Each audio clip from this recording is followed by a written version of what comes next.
भोकर मतदारसंघातून ही मोठी बातमी.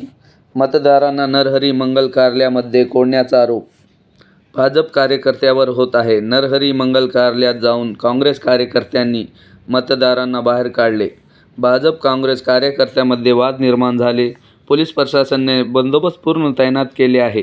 त्यानंतर विधानसभा निवडणुकीची प्रक्रिया झाली.